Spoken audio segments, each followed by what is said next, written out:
బాబు first class లో pass అయ్యాడండి. కష్టపడి డబ్బులు పెట్టి కాలేజ్ చదివిస్తే పాస్ అవుతావా? రేపు ఉదయం పలానా రామ్ ప్రసాద్ కొడుకు పాస్ అయ్యంటే నా తల ఎక్కడ పెట్టుకోవాలరా? అందులో హెయిర్ ఫాల్ నాది అసలుకే.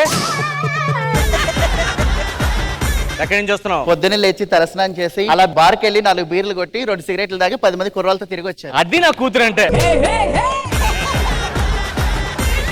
పేరుకి మా అమ్మాయిని కానీ పద్ధతిగా పెంచామండి. డైలీ ఉదయం లెగ్గానో బీరేస్తుంది, బయటికి వెళ్ళి 2 సిగరెట్లు కాస్తుంది. అదేంటి బాబు ఇలాంటి అమ్మాయి అంటే? నాకు ఈ సంబంధం వద్దు. 10 కోట్లు కట్టమండి.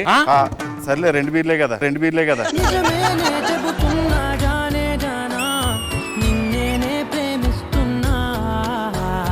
ఇదిగోండి. అబ్బా ఎన్నిసార్లు చెప్పాను కంచంలో మీ ముఖం చూసుకోవద్దని. ఇదేం కూరనే? గుత్తొంకాయ. గుత్తేదే? గుర్తులేదండి. అప్ప నా కోడలింటరా మహాలక్ష్మి లాగా ఉంది. ఈ అమ్మాయిని తీసుకొస్తే నేనే పెళ్లి ఒప్పుకునేవాడు కదండి. మీ అబ్బాయి తెచ్చి అలా బాగుందండి. కోడలది అసలు బాగాలేదు. ఏమండే ఒకసారి ఈ జంట చూడండి. పాపం పసివాడు. ఆవిడ ఏం అలా ఉంది, అతను ఏం అలా ఉన్నాడు. తప్పు కదండి. తప్పేముంది? ఆ పెద్ద ఆవిడకి పెద్ద మనసుతో బ్రేక్ ఇద్దాం అనుకున్నాడు, ఇచ్చుంటాడు. నువ్వు స్నానం చేసి రాపో. ఈవిడ వంట బాగా చేస్తుంది, అదిరిపోద్ది.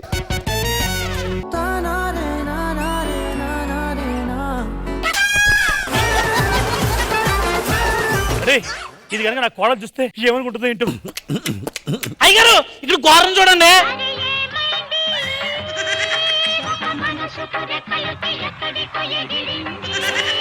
గోడ పగిలిద్దండి. నా గుండె పగిలిపోయిందిరా. మందు మీ అబ్బాయిలు ఎక్కువ తాగుతారు, అమ్మాయిలు ఎందుకంటే తక్కువ తాగుతారు? ఆడవాళ్ళు ఏడిస్తే మదికి తెలుస్తుంది, కానీ మగాడు తెలిస్తే మధుకే తెలుస్తుంది. మగాడు ఏడిస్తే ఏందన్నా? నీకు ఒక విషయం చెప్పాలని. అర్థమైంది. పైమా నేను ఇద్దరం కలిసి నీకు మనమడ ఇవ్వాలి కదా. పైమా ఎవర్రా? నీ కోడలు నాన్న, నా భార్య. నీకు పెళ్లి ఎక్కడైందిరా? 2 నెలల నుంచి నాకు జీతమే ఇలేదు అయ్యగారు. ఈ టెన్షన్ లో పడిపోయి మర్చిపోయాను. ఈ 20,000 తీసుకో, వెళ్ళి మందు తీసుకురా. ఈ సుధాకర్ గారిని ఎన్ని రోజుల నుంచి అమ్మా అమ్మా ఏంట్రా? నువ్వే నాకు నాన్నలాగా ఉన్నావు, నన్ను అమ్మ అంట. అద్దెప్పుడు ఇస్తావురా? ఒక 2 డేస్ ఇచ్చేస్తాను. 2 డేస్ ఏంట్రా? అంటే ఇప్పుడే మా పనమ్మాయికి ఒక 20,000 ఇచ్చి పంపించాను. పనమ్మాయా? నీకు పనమ్మాయి నీ మొహానికి పనమ్మా ఏంట్రా? ఎదవా.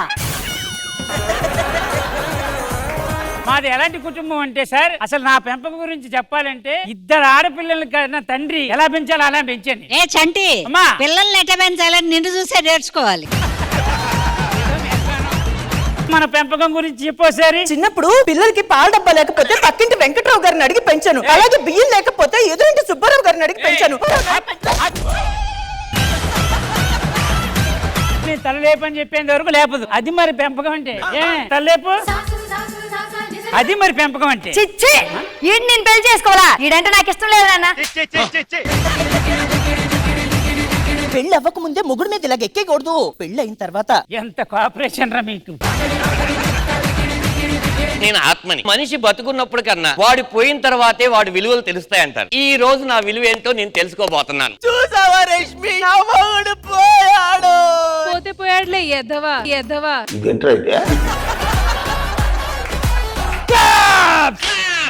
బాబు గారు వాడు పోయాడు. ఇన్నాళ్ళు నాకు పట్టిన పీడ పోయింది.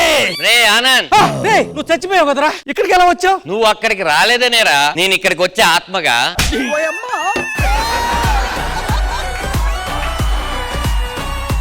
ఇదిగో ఆత్మ, నీకు మర్యాదగా చెప్తున్నా, ఎవరిని ఇక్కడ ఇబ్బంది పెట్టకుండా పైకి వెళ్ళిపోమ్మ జాగ్రత్తగా. గురువు గారు అక్కడ ఆత్మ లేదండి, ఇక్కడికి వచ్చింది. వార్నింగ్ ఇచ్చే గ్యాప్ లో వెళ్ళిపోయినట్టుంది.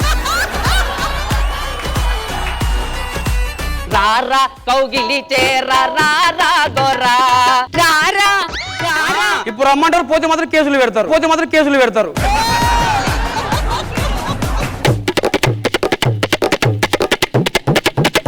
ఎందుకు ఎన్నికి నడుస్తున్నావే? బ్యాక్ టు జబర్దస్త్ అని తెలియద్దా? కవివర్య ప్రభు, దారిన పోయే కంప, దీని మీద ఏమన్నా ఒక కవిత. దారికి పోయే కంప,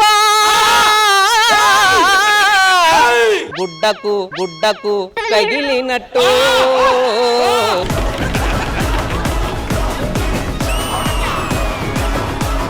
మాతో ముందు మాటలతో గెలిచి తర్వాత యుద్ధం గెలవండి.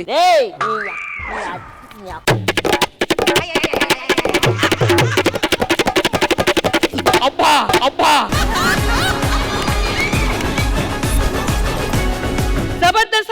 సండేస్ ఈ ఆదివారం సాయంత్రం 6 గంటలకు మీ ఈటీవీలో.